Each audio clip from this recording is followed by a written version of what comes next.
Sorry, Christopher, I believe you're still on mute. I'll start again. Good evening. My name is Christopher Coker. I am Director of LSE IDEAS, the foreign policy think tank of the London School of Economics. And I'm happy to welcome you to the third in a series of lectures, Strategy, New Voices, identifying new thinkers, meeting the challenges of strategizing in the 21st century. We're very happy today to welcome Marie-Noelle Nwokolo, who will be talking about the problems and challenges of urbanization in Africa. And I would like to add that this event is being co-hosted today with the Firoz Lalji Institute for Africa, which is also based at the LSE.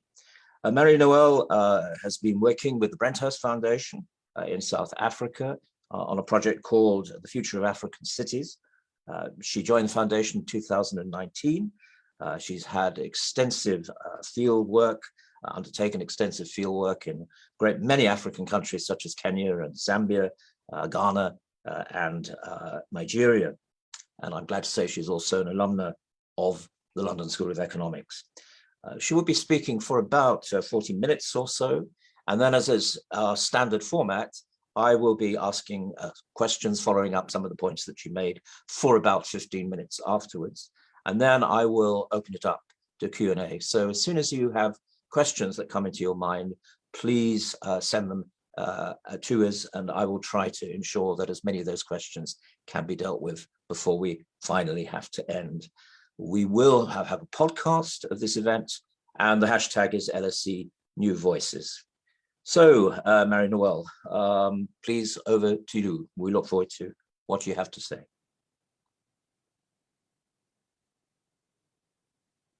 Awesome. Thank you so much, Christopher, and to Hugh, Dave, the rest of LSE IDEAS and events team.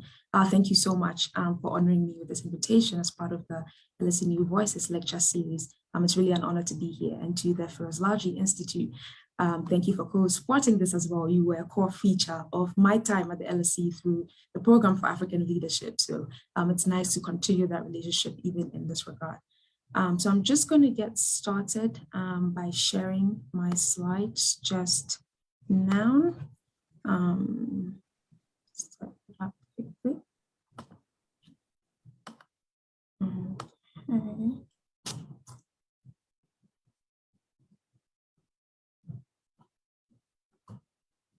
Awesome. Christopher, can you see my slides from your side? Yes, I can. Thanks. Oh, perfect. All right. So hi and good evening to everyone. Thank you so much for giving up a portion of your Wednesday evening to be here. I promise not to take too much of your time. So this evening, I really just want to share with you all one big idea.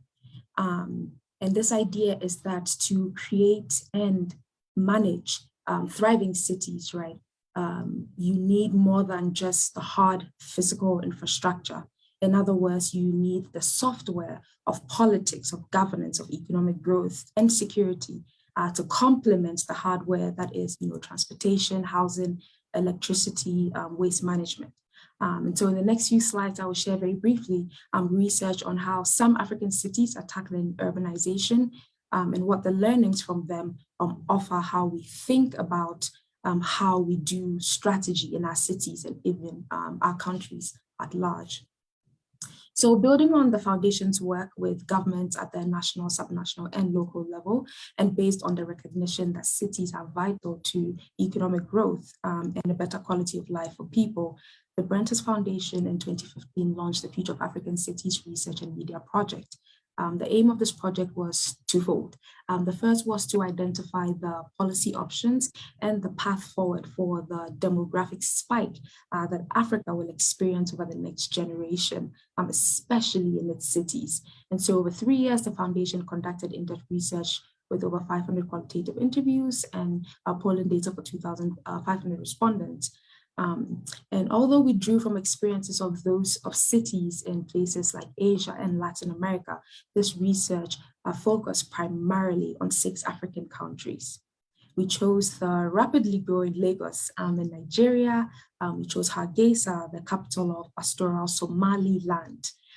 In South Africa, we chose the coastal cities of Cape Town and Buffalo City, one of them an international travel destination, and the other a city of almost and not quite.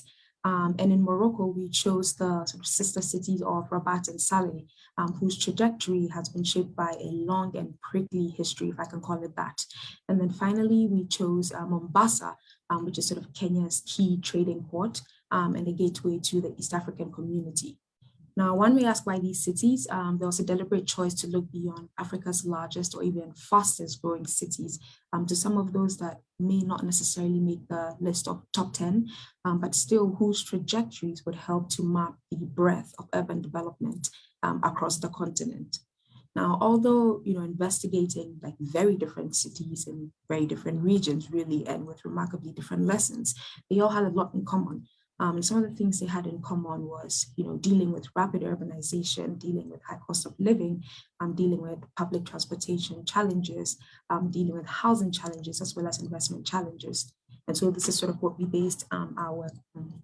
Now, our own attempt at a theoretical framework for looking at cities and urban development used the buckets of hardware and software. In each of these cities, we focused on the components of urbanization, including governance, economic growth, and security, which we identified as software, as well as electricity, housing, transportation, which we called hardware. And the initial thesis for this research was this idea that there are a set of essential blocks to create a thriving African city.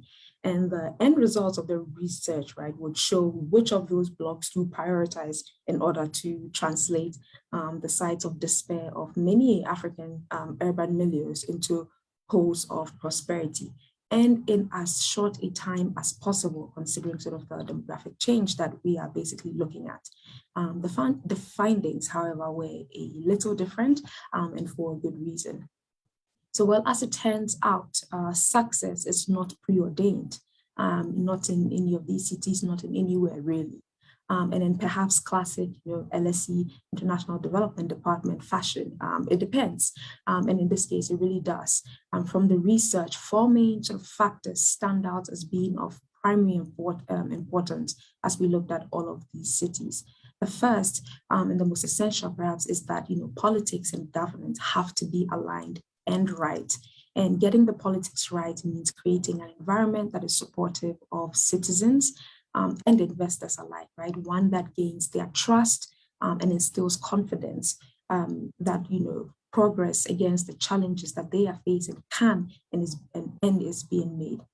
It's really about an active sort of messaging that is backed up by substantive actions and not just rhetoric.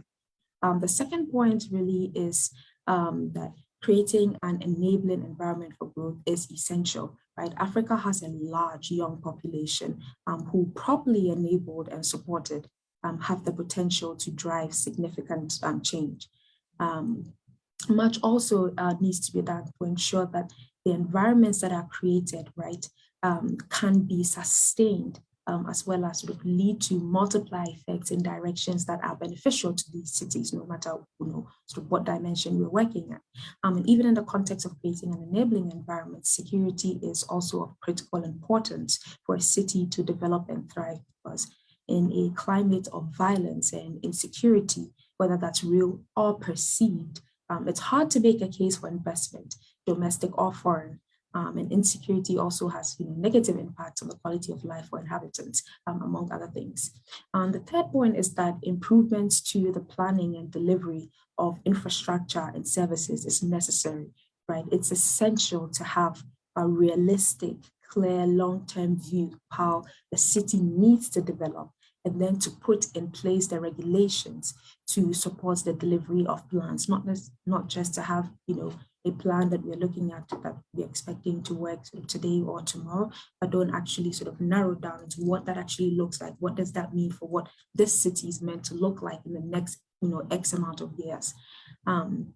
And for instance, the lesson from Curitiba, the birthplace of the bus rapid transport system in Colombia, and even in other places, right, is that public transport is cost effective with population density. And as such, in a place where regulation limits building heights, for instance, that's density, the consequences for a public transport system like that will be dire. And I think most cities, quite a number of cities, even like Accra and like Lagos, who have tried this BRT system, may have learned that the hard way.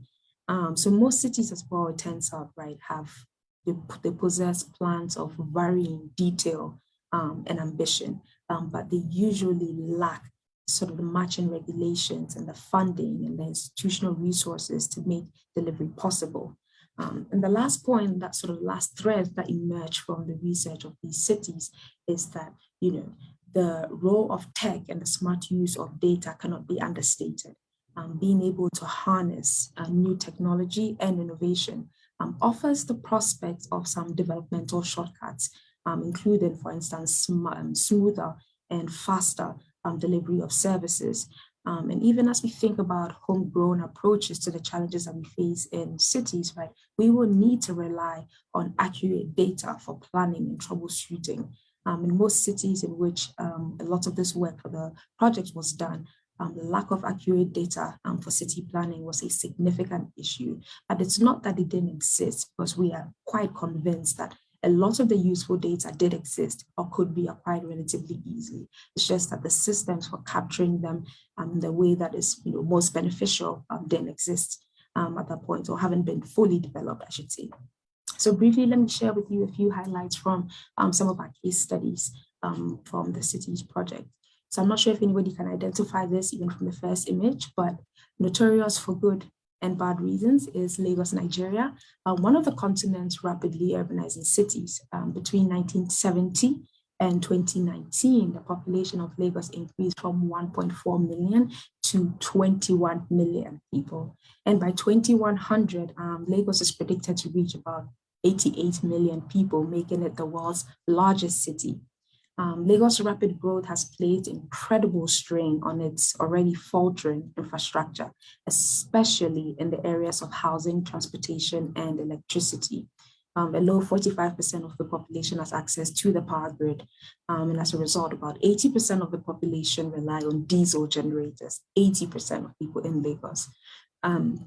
Public transportation is also poorly regulated, it's poorly organized, adding to the woes of movement in the city, right? Lagosians, we found out, that spend an average of about 4 hours each day in traffic. Now, if you do the math on that in a year, we're talking about billions of hours lost in traffic congestion, right? So fixing these legacy problems will not be easy in a place like Lagos, and even preparing for its future growth magnifies these challenges even more. But one of the key areas where you see the city sort of flailing performance is in housing.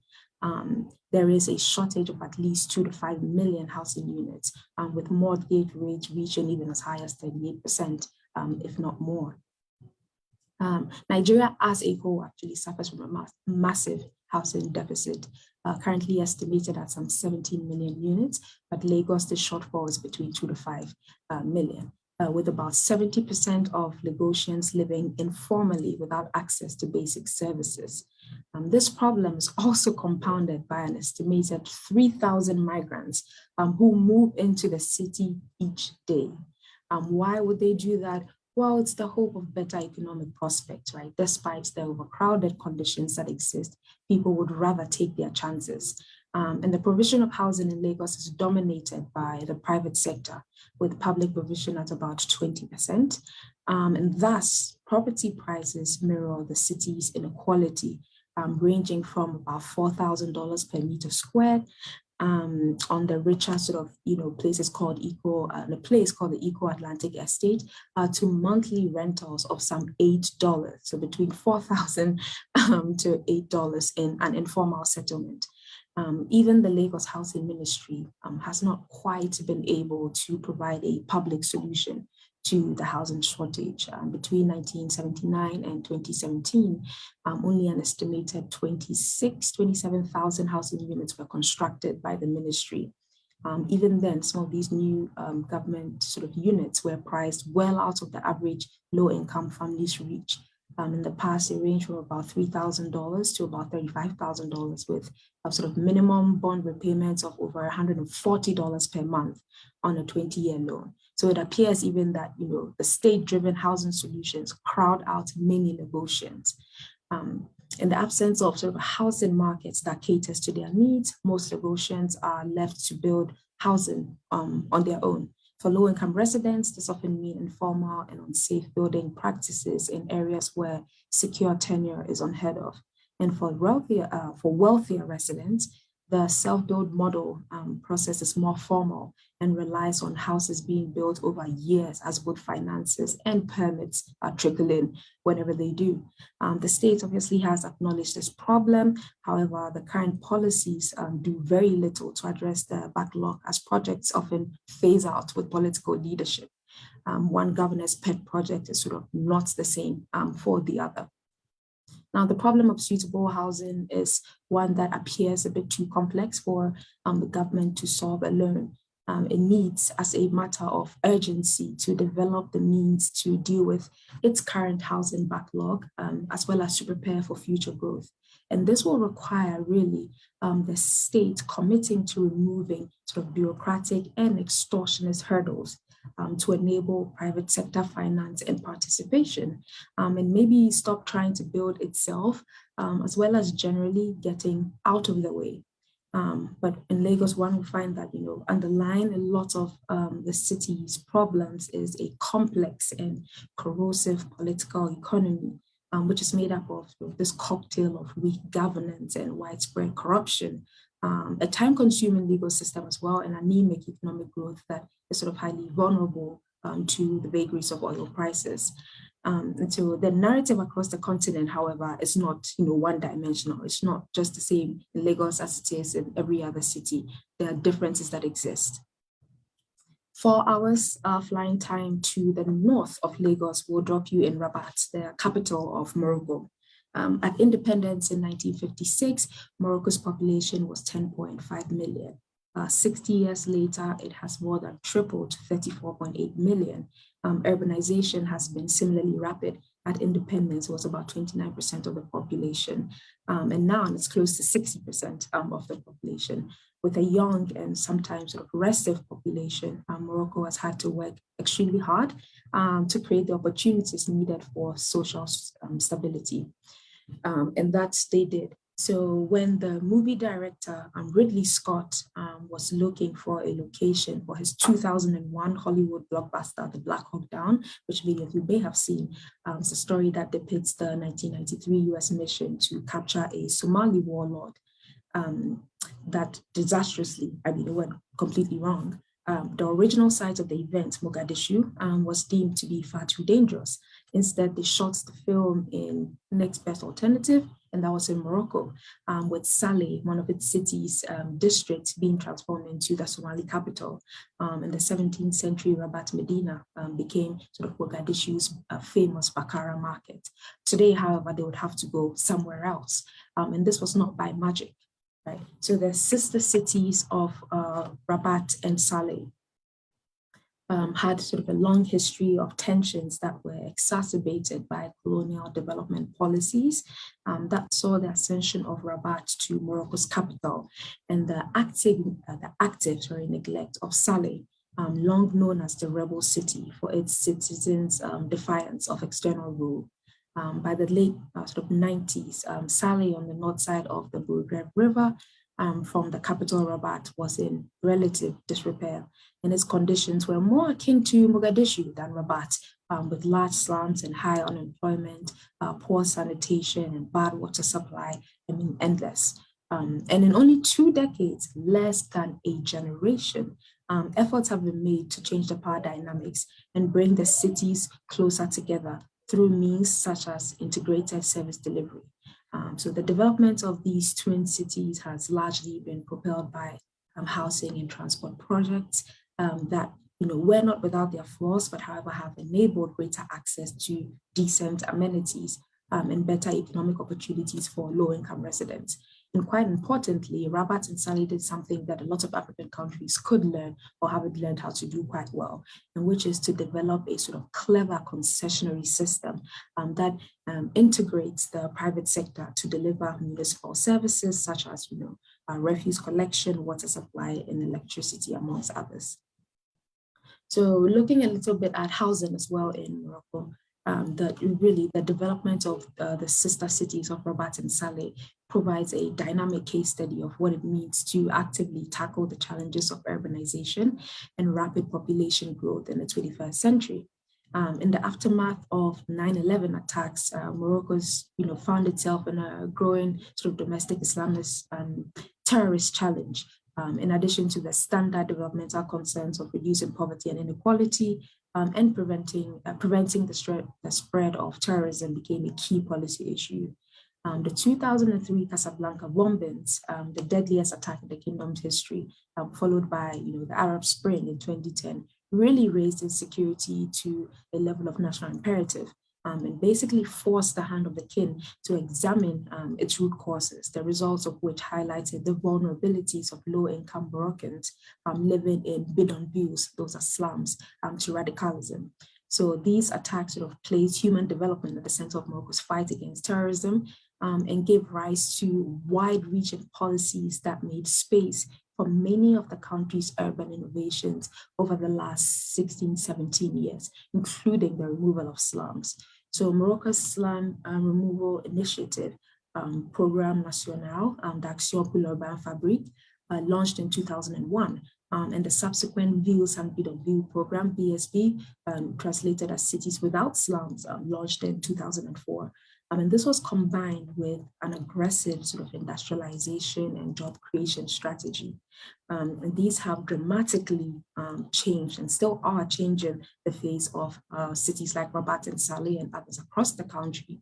Now, the Cities Without Slums project is very interesting because it was an ambitious plan to rid Moroccan cities of squatter slums or settlements by 2010. And it was obviously supported not just by government, but also with external help from people like the World Bank, the UN Habitat, and I think the French Development Agency. So at its launch, it estimated about 30% of its current housing structures were in sufficient condition to qualify for in situ upgrading. But the remaining 70% would require relocations to new plots. And initial provisions were made through sort of partnerships and collaborations with the organizations mentioned before to resettle some 150,000 families over 5 years. So in this process, very low income residents, about 10% of that population were provided with completely free housing, while the remaining 90% received housing units at a subsidized rate, paid directly or through a mortgage. And in 6 years, the VSP program had been able to clear about 32 cities, decreasing the slum population from 8.2% of total urban population in 2004 to 3.9%. Right, this resulted in the project's extension because it was working. By 2008, about 58 of the 83 cities had been declared slum-free, and the project still lives on.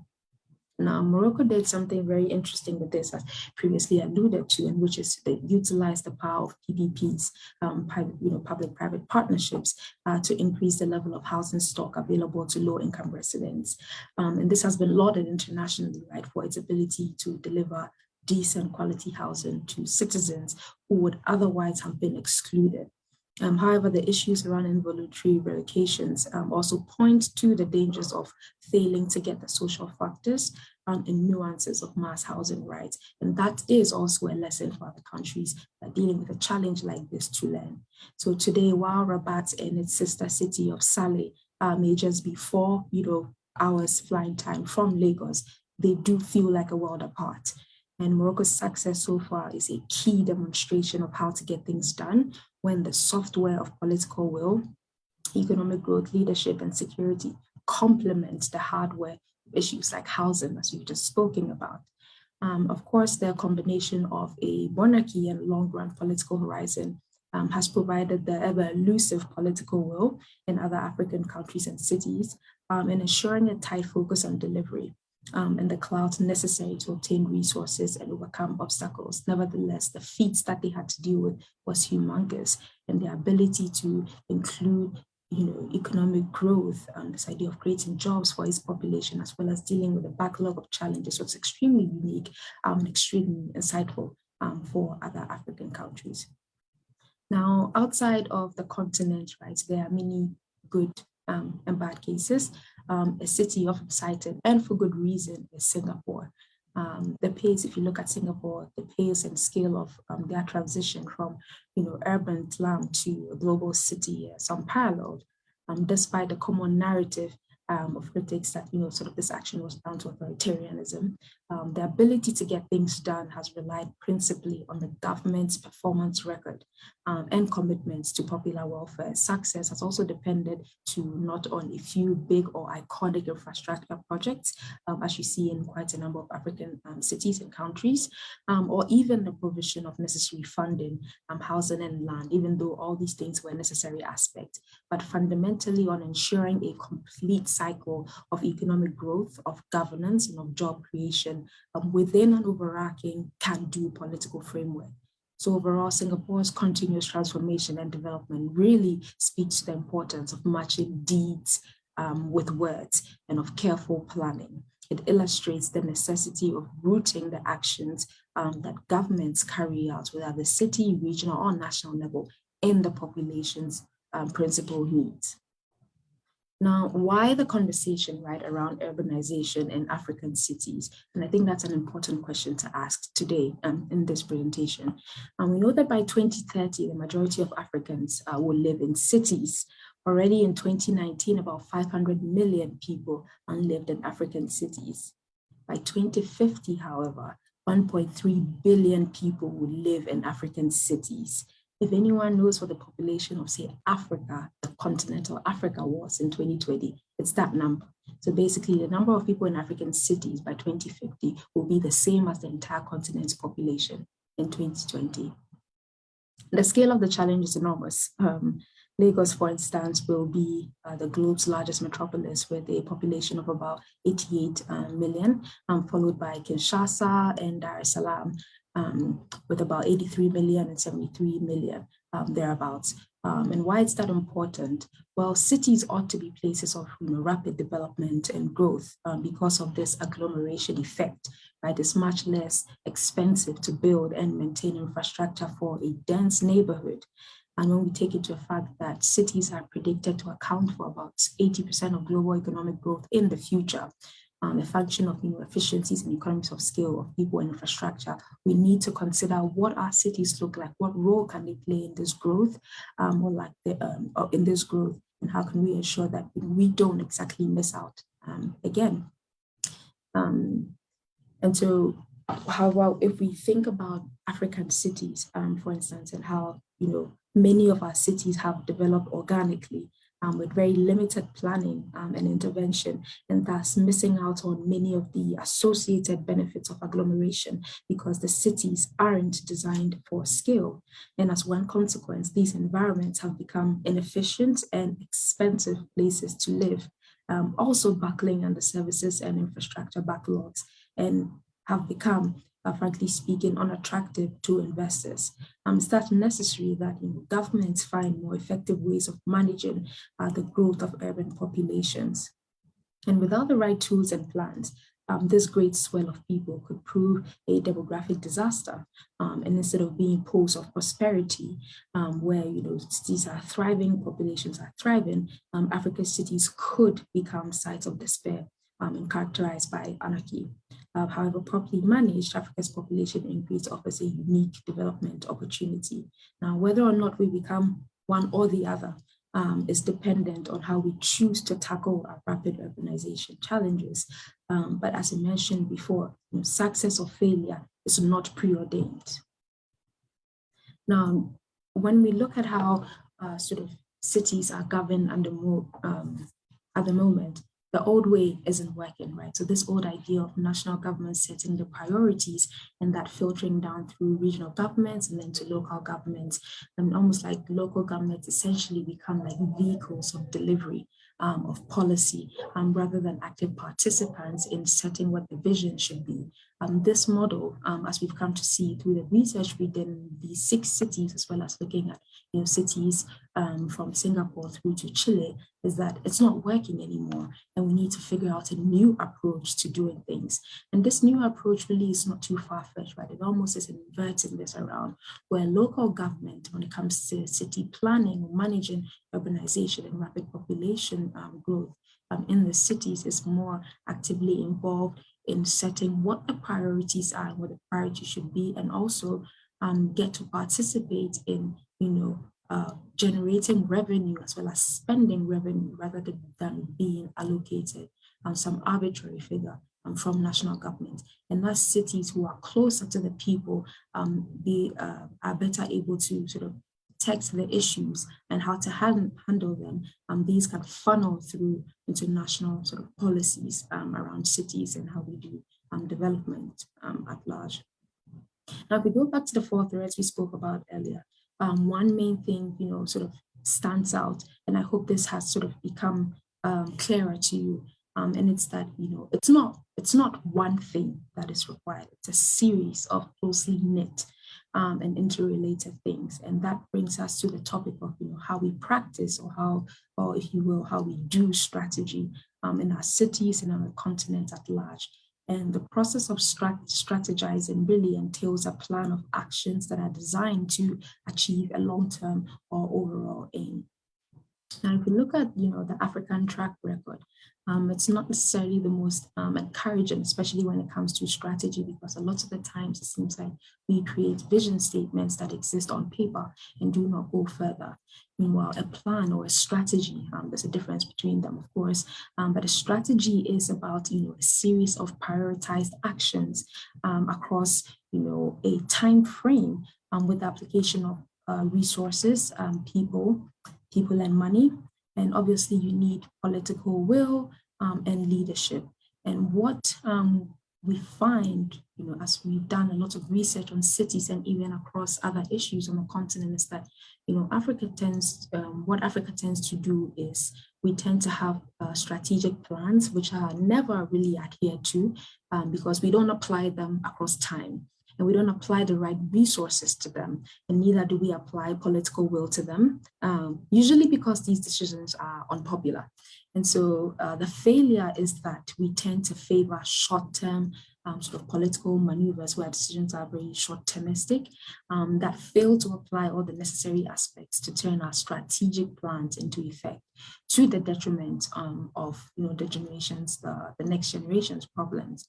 And on strategy, we tend to focus, very much on one dimension. So we'll focus on, say, it's about the money or the resources, as the change agent.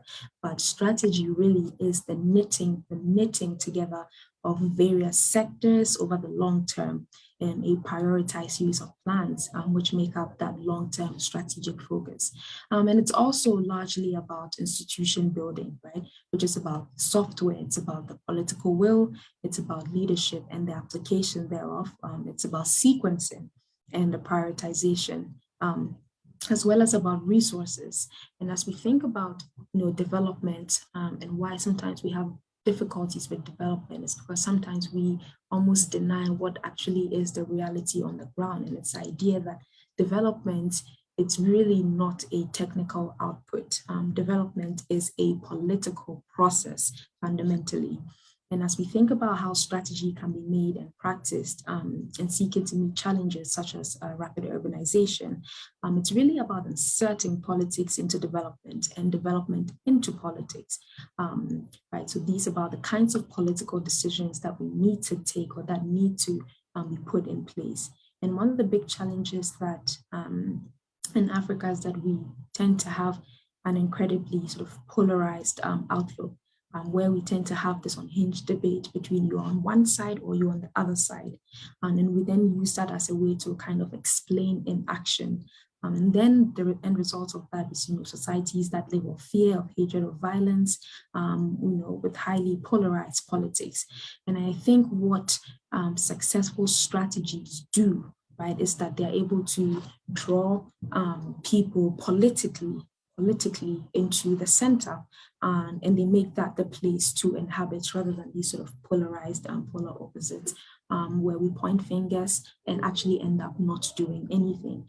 And I think a good example of a strategic approach that worked during this time was the Beyond Age strategy. And speaking sort of as a Ghanaian, the Ghana Beyond Age strategy really was about explaining, difficult economic actions politically over the long term, and sort of basing that around this bigger goal of regaining ownership of his destiny, right? This sovereignty, and breaking out of this cycle of booms and busts. That narrative and how it was crafted was quite beneficial. And by framing it in that way, it was a lot easier to sell the idea, to sell the actions that needed to be done, and to rally people behind the strategy, as it's become famously known for. Now, what does this mean for us? Well, it's a lot of things, but very briefly, right? It's like, I think from, and from the insights from investigating, what's currently being done, and in conversations with people who have sort of studied the political economy of Africa and how decisions are made and how strategies are put together, is that the general answer to the question of strategy is that African governments have lacked one. And that's a bit of a hard thing to say, but it is also true, right?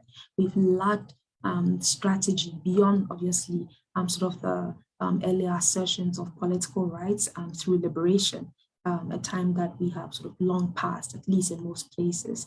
And in fact, with these liberation movements and the assertion of those rights, they've actually not been able to do the next thing, which is for the states to focus and to let go.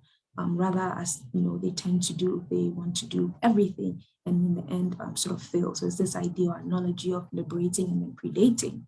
Now, coming back to cities, one of the challenges of places like Mombasa in Kenya, or even Lagos in Nigeria, is the a combination of weak political leadership, or political leadership that is interested in doing other things, or in using this political leadership for the sake of power, and the retention of power, and the rent-seeking opportunities, the goodies, right, that go with it, is a problem.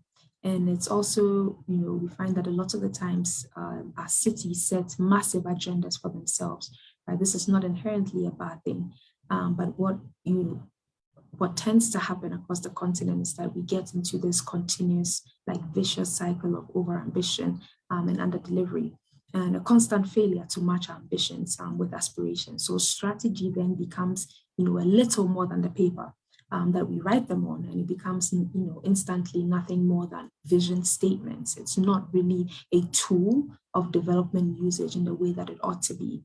And I think that, with cities, and I think what cities mean, or at least should mean, if I can put it that way, in this context, is that, we've got a number of big advantages because you've got a containment of geography, and so you're able to deliver services, whatever they may be, over a much smaller and a much concentrated way, and also with much less in the way of resources. But even so, African governments, because of some of these inbuilt inefficiencies and leadership that is sometimes and quite often, unfortunately, politically and economically myopic at times, is that, and leadership that is not used to making hard choices, that these plans just end up being vision statements that we don't do much with. I mean, one exists for every city, really. There's 2025 for Lagos, there's 2035 for Mombasa, there's 2050 for whomever.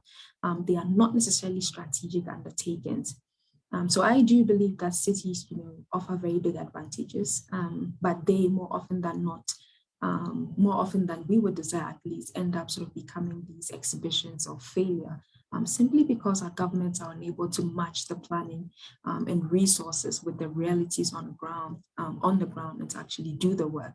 But urbanization is a good thing if you plan for it.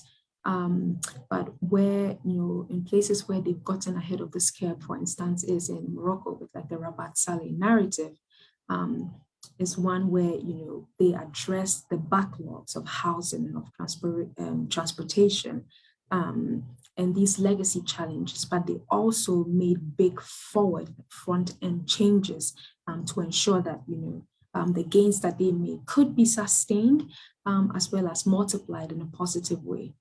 And so really it brings us back to this idea of mutually reinforcing effects. It wasn't just about, creating housing, but it was also about creating jobs, increasing foreign direct investment to the country, strategically placing the country in front of investors to get people in to make up for, the huge unemployment, rather than just, large projects of, say, providing housing or putting in a tram to move people across. And that's also largely down to the vision of the king and sort of this modernizing instinct. And I think in conversation with a colleague yesterday, he mentioned that maybe, it's probably what most African countries struggle with, right? They have some sort of a survival instinct. And in many cases that amounts to political genius on a number of levels, but they don't often have, or at least miss out on sort of these practical modernizing instincts and just usually sort of work with rhetoric. So if we think about strategy today, with our strategizing around urbanization, for instance, right, is that a difficult thing to practice? Yes, it is. It is incredibly difficult, actually. And that's for a lot of reasons, one of which is that, the continent is urbanizing in a completely different age. And so some of the challenges that we are facing may differ from other places that we could learn from. That doesn't mean that we couldn't learn from them, but it also presents an added dimension of challenge, right? So it's like, and I borrow an analogy used by a colleague, Greg Mills, it's like a Rubik's cube, right? Somebody else is changing things underneath you whilst you're changing, because demographies have external powers. There are global headwinds of different things happening. There are events which you are not necessarily in control of. While you're all trying to puzzle this out, somebody else is switching it all the time. So it makes it incredibly difficult to construct strategy around anything really, and the complexity and sort of relative backlog that we see in a lot of African cities now is considerable. It makes things quite difficult. However, we think about strategizing for and around urbanization that we face on the continent. We need to think about the fact that there aren't really always solutions. In fact, they never really are. They tend to be trade-offs. And policymakers, for instance, need to understand this idea of trade-offs, not solutions, and what the implications are for what they decide to do. So to sort of wrap this up, I think, as we think about the strategies for urbanization in Africa, how we do strategy, we must remember that plans are likely to succeed when there is a mutually reinforcing dynamic between both the software, that's the politics, the governance, economic growth, and security, and the hardware as well, just the more physical, tangible infrastructure, transportation and housing, electricity and waste management. And the strategies that we choose to use must be defined by sort of this ruthless prioritization of what the issue is and what actions, specific, realistically achievable, and rooted in goals, such as, for example, job creation, can help establish the confidence to actually move forward with these strategies, or at least the confidence of the political elite to seed the conditions that are needed for reform. And that really is what strategy is about. It's what strategizing is about, being able to craft it in a way that allows you to sell that politically and allows these decisions and tough decisions really to be taken to get around sort of the short-termistic idea of thinking. So I think that brings me to sort of my short comments or reflections from the Future of African Cities project. I'm more than happy to share a link to read broader papers on these cities. But I think, Christopher, I will turn it over to you at this point. Thank you all so much for listening. Thank you very much, Marie-Noelle. Fascinating paper. Some of the questions I was actually going to ask you have come in on the Q&A box, so I will probably ask you for your questions directly than I was planning to do. First question, which are the most important countries in Africa that need most urgently to get urbanization right? What's the short-term challenge? Is there a kind of mid-term challenge, a long-term challenge, or an immediate challenge? Lagos, it seemed to me, is an immediate challenge, for example. So I think it's hard to say which countries are. I guess, should be the top priority, because I think in every country, the extent of the challenge has a huge impact of the well-being of that country, and every country sort of plays their role on the continent. But if we're looking at places with large populations, right, we need to think about places like Lagos, for instance, I mean, 88 million people in the city, not the country, in the city. There are places like Kinshasa as well that are going to be about 83 million, I think it is. And there's Dar es Salaam as well, which is going to be about 73 million people. So these sort of hubs where we are going to see huge explosions of the population, which means, sort of huge explosions of the young population as well, because a lot of these places are increasingly younger. We need to figure out how to create jobs for some of these peoples, because if there's a lesson from anything like the Arab Spring, for instance, is that when some of these issues are left unaddressed, they can be hugely problematic politically, economically, and socially for countries. And as I mentioned, with a place like Morocco, for instance, with the sort of 2003 bombings that happened, when they sort of investigated that, it came down to the difficulties that people were facing that really sort of drove them into that more line of radicalism, among other factors, but it was a part of it. So I think one of the main things that we really need to focus on is how can we create the conditions to allow the huge populations of young people to thrive, to create businesses for themselves, to create better lives for themselves and for their families, because in the absence of that, we are likely to face major challenges with security and with violence in our cities, and something that won't necessarily just be detrimental to the population, but even the political elites themselves, who would be targets of some of these issues. And there are problems of ungovernability, which I think, I mean, in my own field, which is security, the US is preparing for urban warfare as the model of the next 20 years. And so many other countries feel that there won't be the mountains or the deserts that we've been fighting wars in. There will be cities, and they could be cities at home here, by the way, not just cities outside of the Western world. But here's two questions I wanted to ask you. First of all, about slums. If you think of people like Mike Davis's book Planet of Slums, he paints a very, very depressing picture. Now you have, obviously, in the case of Morocco, you have a success story of taking people out of slums. But if you're going to have mass migration into cities at an uncontrollable rate, you are going to have mega slums, aren't you, of the kind that you see in Mumbai and to some extent in Nairobi. Are we too pessimistic in this part of the world? I mean, the sociologist Zygmunt Bauman, who died, I think, a year or so ago, used to call slums waste disposal units, dumping grounds, the collateral damage of the free market or capitalism. I remember in Planet of Slums, Mike Davis talks about these slums being, this is his phrase, super saturated with Darwinian competition, that we really do face a very, very grim prospect. Is there any way, is there any hope in this? Or is the Davis idea that this is the future likely to be realized?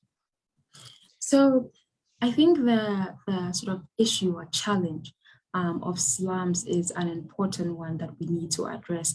I don't necessarily think that we are too pessimistic, but also I'm also optimistic about what we do about some of these issues, right? It's not sort of predestined that this is going to happen. We have the opportunity to change that. And that really involves, going into some of these places and trying to figure out the best way to address them. So for instance, I mentioned Morocco's one as a success story, but another sort of city that dealt with this quite well, still it wasn't without issues, but was a better job as well, is Mombasa, Kenya. Recently Mombasa sort of involved in some of these in situ upgrading programs. But one thing that they did that is different from what Morocco did, for instance, is instead of forcing people to relocate into particular areas through a series of consultations with local government, with religious leaders, with traditional leaders, and with people in those communities, they allowed them to decide who goes when, by where, and for how long. And I think that was a very interesting approach, because it's not one of the forced getting out of this place. It's people themselves deciding who should be the priority, who should move in a particular place. And Mombasa's issues are not all resolved, but it's a step in the right direction, where now we have thousands of residents who now have been given land titles, something that they didn't have before, right? In some of these places was completely unheard of. And as people have had some of these titles, land titles, they've been more interested in even investing in some of these places because they as something that they can own.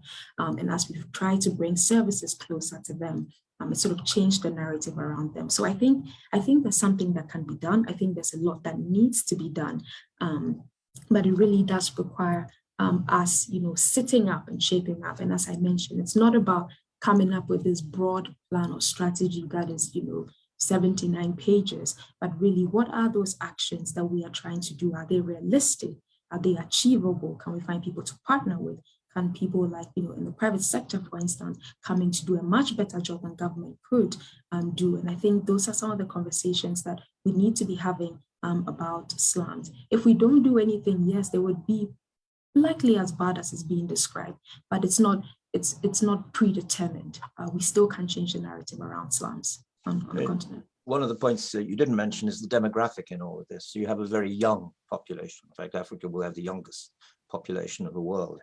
And you're dealing with a lot of young people and an absence of jobs and absence of employment. And here you get informal survivalism.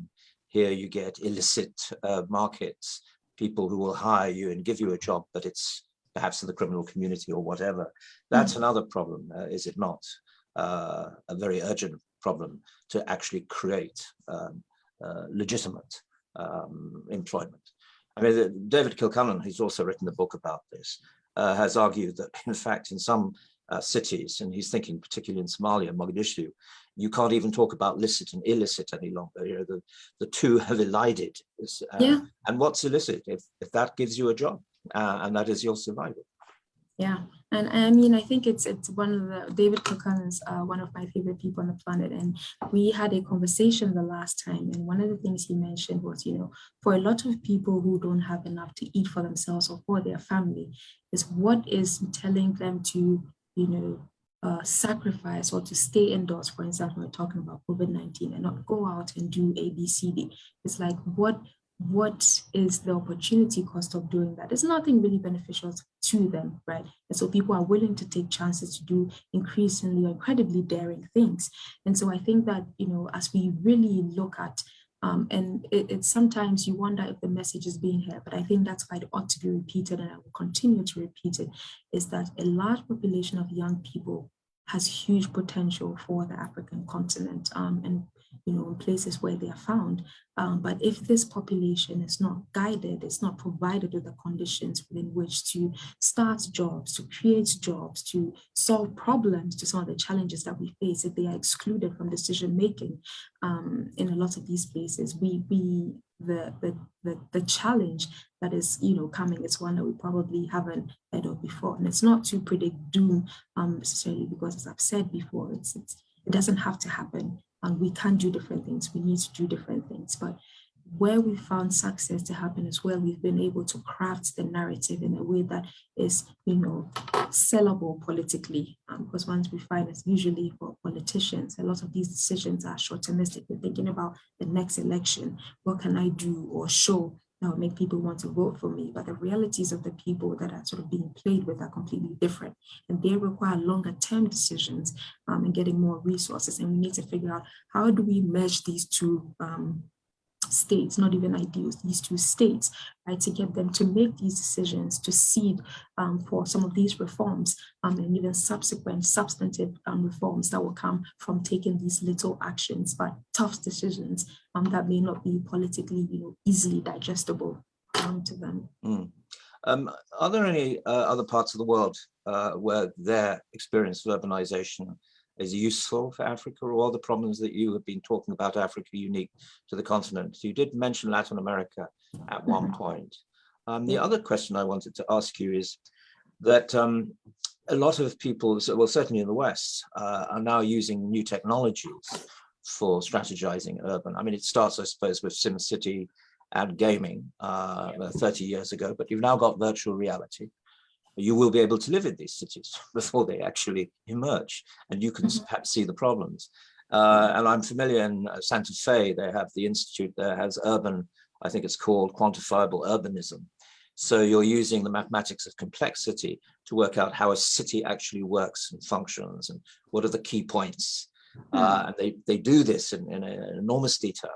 These mathematical modeling is meant to be predictive so that you can actually predict the problems that are likely to come up in 5 or 10 years. I know what you've been talking about is predictive, but it's very much in the kind of social science world, not necessarily using mathematical modeling. Do you think mathematical modeling is useful? Any of these new technologies will help us anticipate? No, I strongly believe that actually, and that was sort of one of the main threads that came out of this research.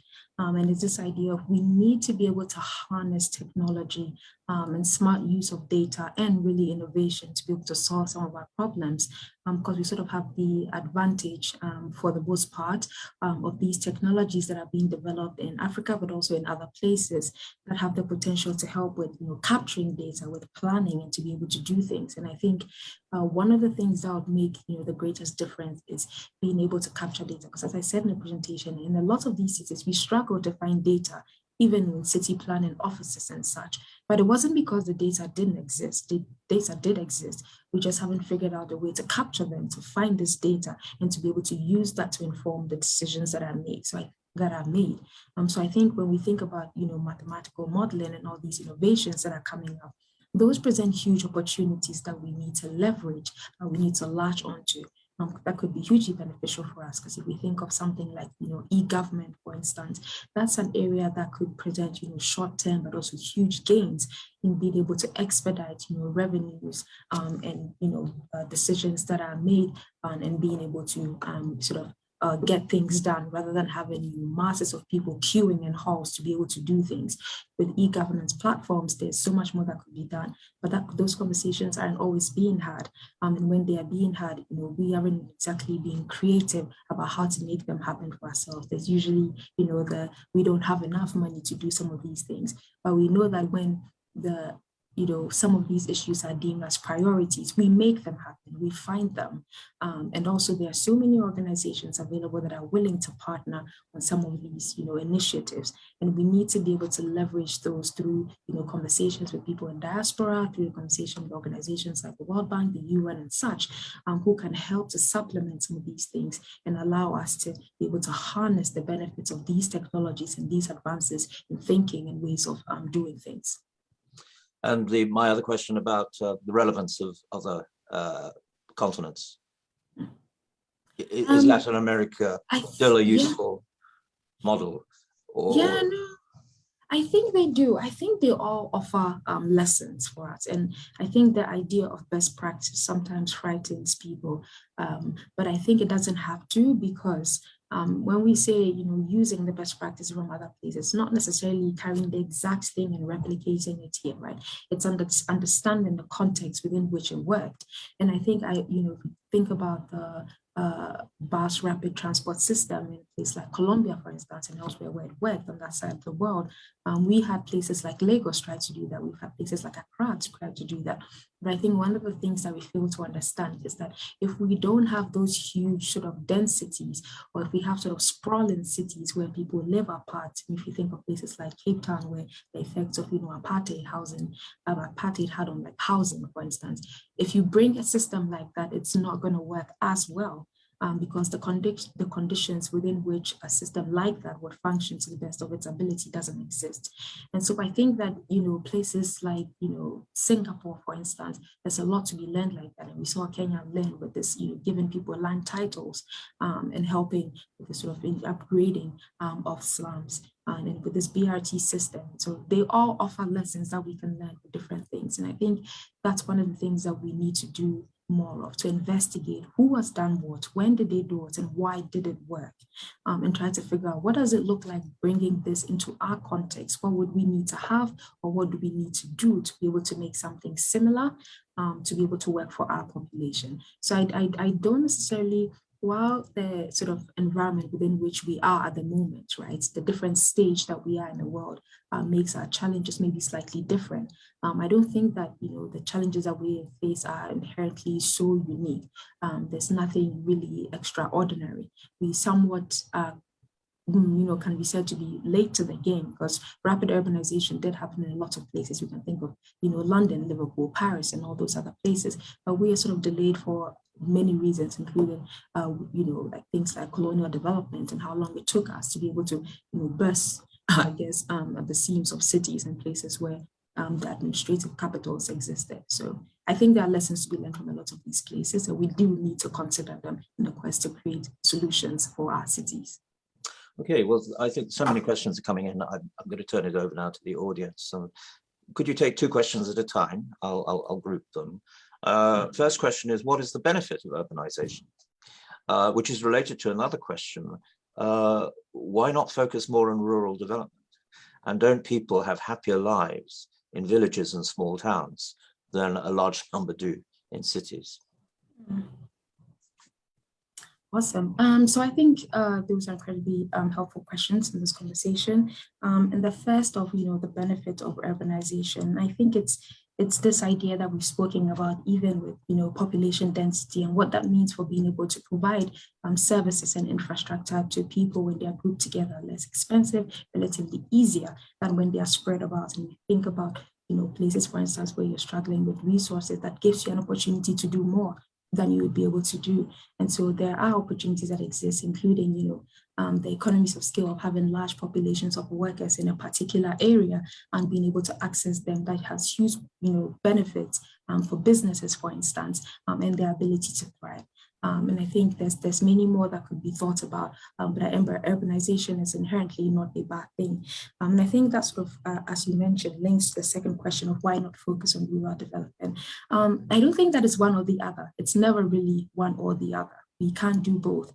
And I think one of the key things that would be especially beneficial to African cities is being able to link urbanization even more so to rural areas, to be able to create opportunities in rural areas so people don't necessarily have to move, because people don't always move because of the glitz and glamour. It's because I want my kids to have a better education. I want to live in a nicer place. I want to have access to a better job. I want to make more than I'm making over here. And so the reasons for a lot of people moving into these areas aren't always necessarily, for instance, lighthearted. They're valuable reasons. And I think that as we think about, how to manage urbanization in African cities, we can also do the same with rural development. What would it look like to be able to, ensure that the young population in this area stays there, whether that's farming or even increasing opportunities for agro-processing over there? How can we link that to markets in cities and even to global markets so that people don't necessarily have to leave, but also be involved in sort of these value chains that will bring them benefits as well? So I think that focusing on urban, rural development is also quite important, but it's not one or the other. We need to do both, actually, and we can't do one without the other, because then we don't obviously want to have everybody living in the city. We need to create the opportunities for people out there to be able to thrive as well, and to be able to gain some of the benefits of being a city for themselves and for their families, because at the end of the day, that's really what it comes down to. Excellent. 2 questions related to government and governance. Your new paradigm, the one that you suggest, is the one of the future. How resistant will governments be to that? Will you be able to bring them into this conversation happily, or will they be still struggling to keep to the old kind of linear model? And the second is governance. Are we talking about civic activism here, citizenship groups? Your case of Singapore is an excellent example of what people call soft authoritarianism, technically a democracy, but basically one-party state since independence, with very high system, of course, of public duty and very low corruption for the most. Not the strong authoritarianism of, say, China, but do authoritarian regimes get things done faster than democratic regimes do? Is there a role for ideology in this governance model you have, or is it more a kind of civic activism, local support groups, people taking responsibility for the local areas? Yeah, thanks for that. So I think in terms of, maybe I'll deal with the governance part. And I think this idea of governance, it's really, civil society. with the role of external actors. When we have donors, for instance, I think one of the things that we talk about, and especially has come out more recently at the Brenters Foundation with Greg Stevens' book, for instance, is this idea that we need to find ways to fund the kinds of actions and activities that we would like to see. And that requires, donors looking beyond the traditional models of just funding a government just because or for their own selfish strategic reasons. If we claim that democracy, for instance, is something that's important, we need to put our money where our mouth is and be able to fund the opportunities and the people that are pushing for these kinds of changes.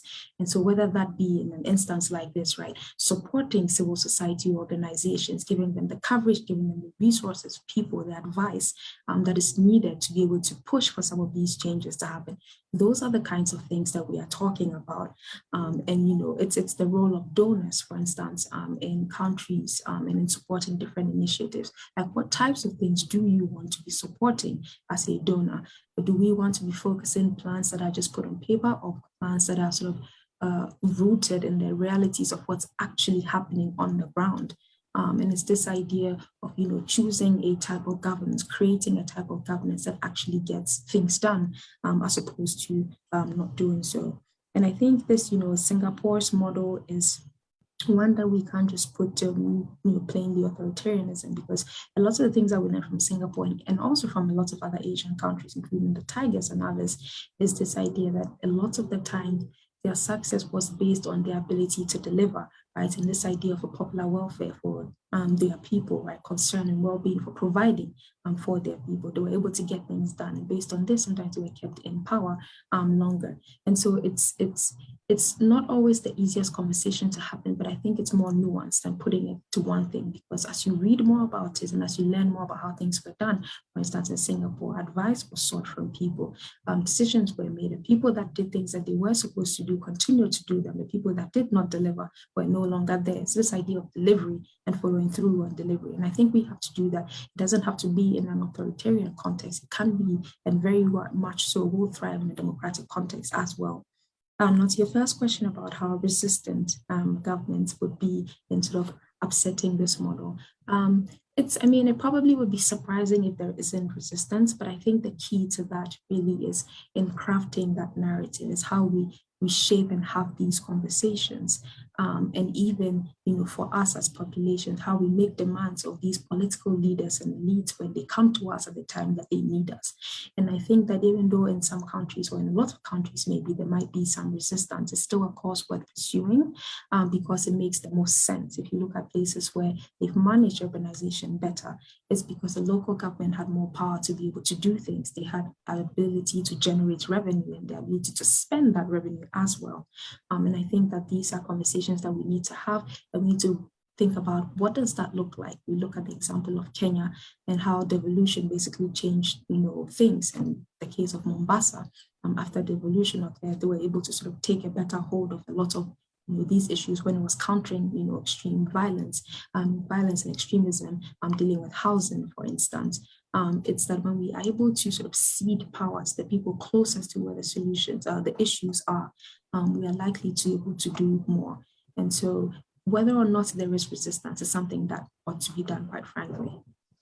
In fact, one of the questions was about, is the success of Morocco to be put down to the fact that you have a king who's there for a long part, as opposed to a government which is elected or dismissed from power after 5 years? So these are the kind of questions. Corruption has been asked by a number of people. Are we going to see new kinds of corruption or different levels of corruption? But corruption is, of course, obviously a key problem, and the success of Singapore is that all societies have corruption, but Singapore has much less than most, in fact, and it holds people to account when they are corrupt. And can we then move on to climate change, which a number of people have remarked? A lot of your cities are coastal cities. What do you think sea level rises are going to do, and also scarcity of water? The world is running short of fresh water, and also droughts, which will lead to even more migration from rural areas into cities. So it's a big question, climate change, but it's the question everybody asks these days on every topic. Where does climate change come into your modeling? So climate change, plays a huge role. And this is not necessarily one of the areas of my biggest expertise, but I can comment on that because it's something that we cannot do without. We need to figure out how we are addressing climate change, how we are making decisions that factor in sort of the challenges that are coming with what's happening in the world, and especially on our side of the world, although we are not exactly the biggest contributors to some of these issues. And I think that when it comes to, for instance, a lot of our cities being coastal cities, it's something that we need to be aware of, something that we need to plan for. And what does that mean? That means people making noise about it, people raising these issues and putting them in front of the people who make decisions, the people who take decisions, and how to require of them to do the right things, because these are issues that will affect all of us in the long run. And I think that, even in terms of looking at people moving more from rural areas, usually as we are seeing because of droughts in some of these places, it also pushes for us to think about how do we get around some of these issues? How do we deal with some of these issues? So there are actions that need to be taken, but also what kinds of technologies, for instance, exist to be able to, to allow us to do more. We talked about water being an issue, for instance. Well, there are some places that, have figured out how to deal with that with desalination plants and different types of agreements with people.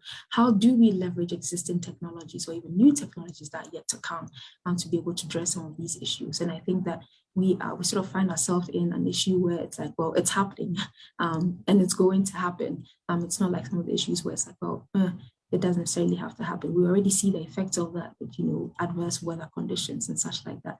But we really need to require, these the decisions that are likely to slow it down for us, or that will help us to better safeguard our communities. And that includes leveraging technology, that includes, requiring our governments to make some of these decisions, some of them very tough decisions that would be hard to make, but are also necessary.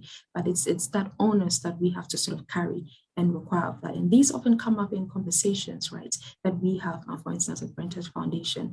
And it's not necessarily the easiest to have, but we find that when you are able to explain it in a way that is, the most makes sense, I guess, politically, and that makes it easy for leaders to be able to sell that, right, to sort of the different populations that they find themselves, or I guess the different pockets of people that they engage with, they're likely to make and take these decisions.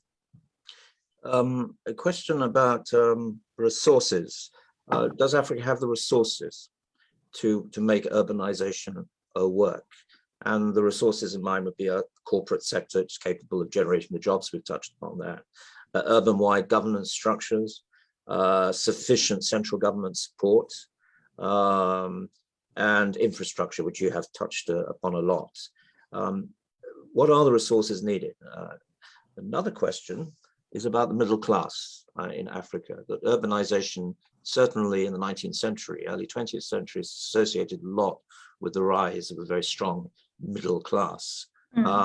Is that a factor that you think is important for the success of urbanization in Africa, or is that a 19th century, 20th century reality, but not perhaps a 21st century one? I think the question on resources, right, it's basically everything that was listed. It's infrastructure, it's the people, it's the private sector that can create jobs. Do we have them? Yes, we do. In some areas, we need to do more of them. So if you look at a lot of African countries, for instance, one of the things that has baffled me quite often is this idea that unlike, some other countries elsewhere, there often are in legacy businesses, because businesses sometimes almost rise and fall with, political cycles as well. And I think one of the things that needs to be done is creating those conditions where the state necessarily but the state, for instance, removes those hurdles, removes those bureaucracies that makes it very difficult to make decisions, that makes it difficult for people to set up business, that makes it difficult for investment to come into and out of countries. The availability of the resources exists, but really is the environments within which these resources can come together. The environments within which these resources are likely to multiply to be able to help them do the things that we need to do. And that's one of the areas where we need really our governments at the city, at the regional, and at the national level, right, to sit up and understand it's not about this tight control over everything, and it's really about what are some of the things that we can put in place that would allow people to do things they need to, that would allow things to run on their own, but also give us the space to be able to focus on the things that the maybe little resources we have can focus on, but also as business thrives, it needs more revenue for us. And I think sometimes this thinking is not something that is always, very evident in some rooms because of this idea of what power means when people come, win seats or are in power. It's the goodies that come with that. It's the rent seeking that comes with that. And I think shifting this narrative by crafting it in a way that they understand, in a way that is likely to cause change, would make a lot of the difference. So I don't think that we're lacking a lot of the resources, because even where we may be lacking resources, for instance, like financial, there are ways to get them. Right, there's investment and sort of working with people and countries in different, all parts of the world. I mean, thanks to this idea of the global village, and you can be here and be doing business with someone else. You can't access those resources, but will they be able to bring their money easily into the country? Will they be able to take what they need to take? Will they be able to even bring expertise into the countries? Because in some countries, make it incredibly difficult for experts from elsewhere to come in there. So we need to change some of these things that would make it easy for us to thrive and for us to be able to maximize the resources that we have and can get. And I think to your second question about sort of the middle class, it's almost like there are two sides to it, because previously this idea of sort of a middle class in cities, but also we find that now in a lot of places, even sort of people in the middle class are even moving out of some of these places more to suburban and moving further away from city centers and stuff like that. And so as we look at the continent, well, will the middle class be beneficial when we think about things like urbanization? Well, of course they would be. They are needed, they are necessary, and that's why we need to create the conditions for economic growth and be able to create jobs to allow people to earn higher incomes and to be able to contribute in better ways to communities. But I also think that we need to find ways to, even with, we've talked for a very long time about a growing middle class. Whether or not that has become a reality is still not entirely certain. More so, it's more than it was before, but still has it grown at a rate that it needs to grow. And that largely comes down to all of these stifling conditions in African countries that make it difficult for people to have some of the successes that they can almost easily have elsewhere, not because those places are inherently better, but because they have known to make those decisions that allow people to sort of migrate upwards economically. And I think we need to pay particular attention to that, because that's the challenge we talk about, whether it's with young populations or not. We need to be able to create jobs. We need to be able to create conditions for economic growth, because without those, it can be creating, a bridge to connect two cities. But if people don't have the jobs, if people don't have or see those opportunities for a better chance of livelihood, it's not necessarily very helpful. They need to be mutually reinforcing. It's the software and it's the hardware, both of them working together.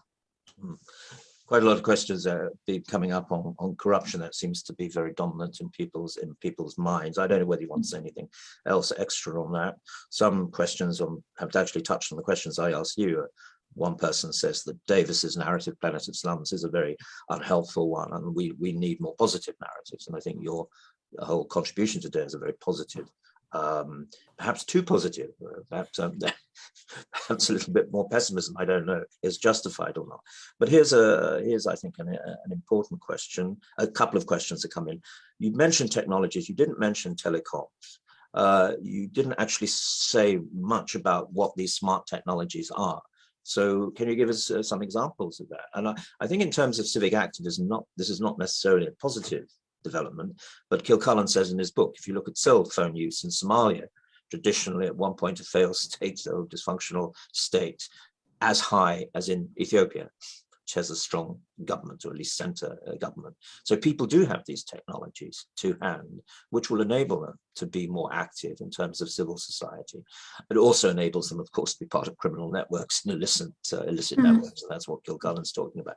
But could you say something about the smart technologies a little, and something about telecoms, perhaps? Yeah, I mean, I think telecoms on the continent is one of those things that has sort of deeply penetrated, right? We have so many, if we even think about, Somaliland, for instance, and David Kilcullen will be the first to tell you, you will meet, a herder with his flock going across, and you might think this is just, you know, the most traditional person going around with his, you know, cattle or whatever. But in the pockets of these people are 2 to 3 telephones by which they check the daily prices on the international markets, and they can call to make one transaction that in a few seconds is done in somewhere in Brussels or somewhere in Minneapolis.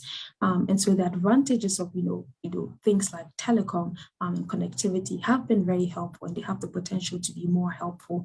But it sort of comes back to, you know, this thing that we've been talking about, is the context within which they exist, the environments within which some of these operate, and the, you know, lid or lack of a lid that's put on with the kinds of policies that control these environments. Does it allow people to maximize the benefits of the mobile phone, of being able to transfer money, of e-government, for instance, as I spoke about? We have all these technologies that exist in so many places, and I can't name all of them, but really it just, you know, mobile phones come to mind.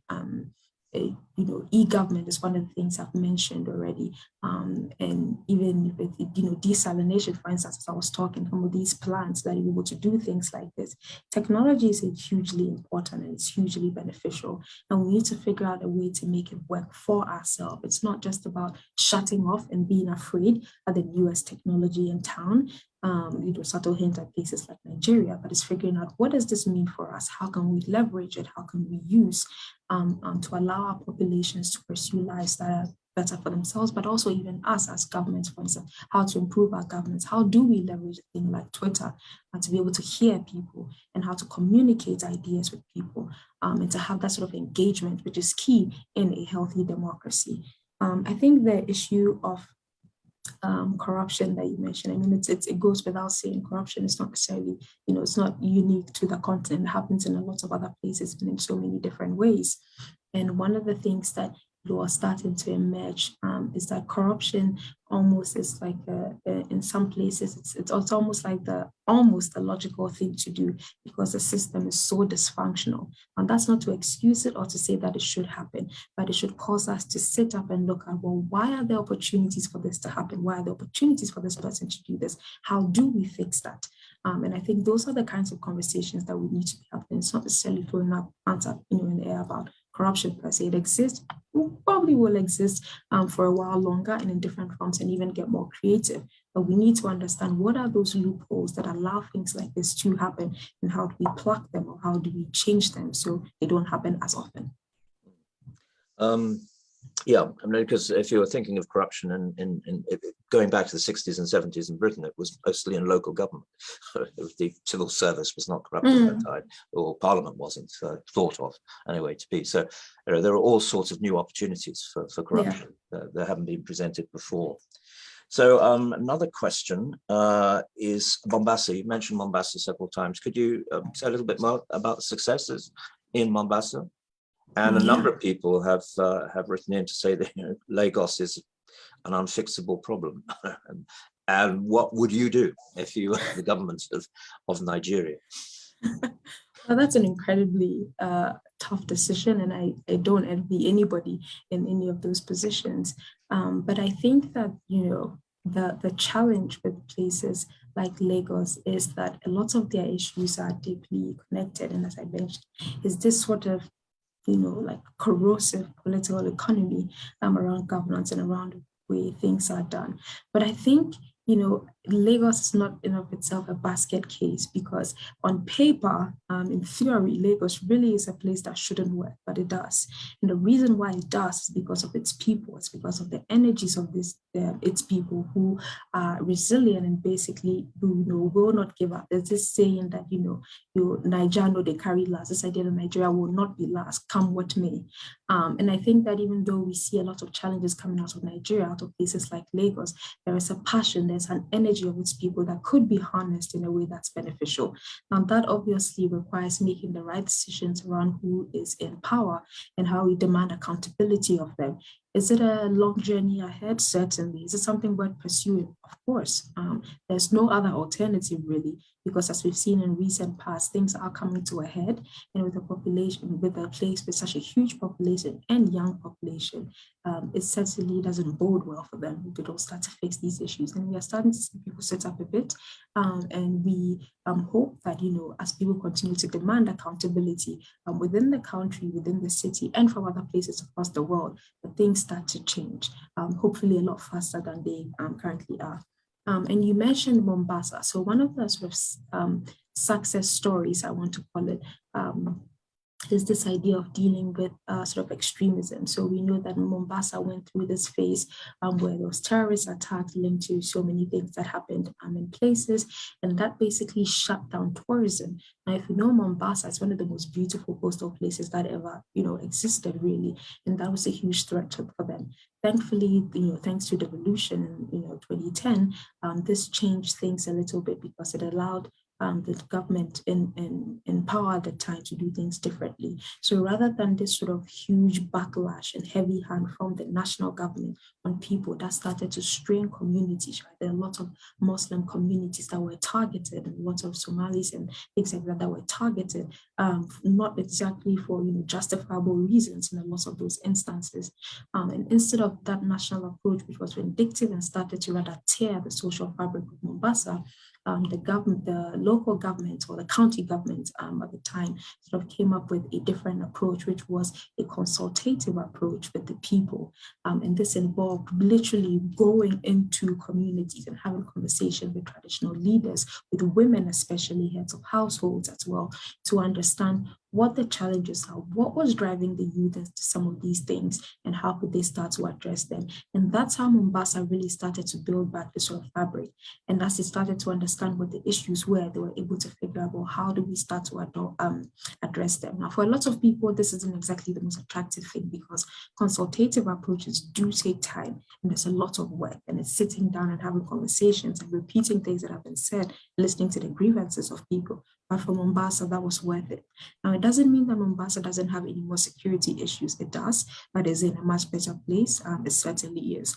And I think that's, for instance, a really good lesson that we can learn about how things like security can be dealt with.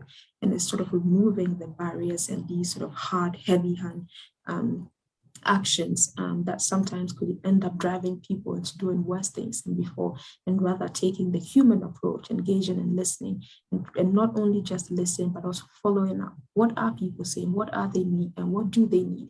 And we see that with a lot of hubs in sort of tech and innovation hubs in Mombasa right now that are funding the youth. We see sort of these theater circles that are coming up. We saw CCOM sort of, go through Mombasa with Kenya, making it like a hub for internet connectivity, for instance. And so it cannot be understated, the importance of going into communities and understanding what exactly they need. And that's that sort of this bottom-up approach. It's something that local government can do better, say national government that sits elsewhere, that may not necessarily understand how to deal with it, or may not be close enough to have the type of sympathy and the patience to be able to do the things that need to be done. That actually was the last question that came in. We've still got many, which unfortunately we're not going to be able to deal with, was about community-led activism, and Mombasa seems to be a very good example of that. Yeah. Well, unfortunately, Marie-Noelle, we've reached our allocated time. You thank the audience for finding the time to hear you. I'd like to thank you for finding the time to come and talk to us and giving us an absolutely splendid and I think very enlightening and illuminating a lecture, a discussion rather than a lecture. I think there's one question that people would probably want me to ask you as the very last question. You say something about the picture behind you, which we've been looking at for the last hour and a half. I wish I could tell you more about this picture. Very striking.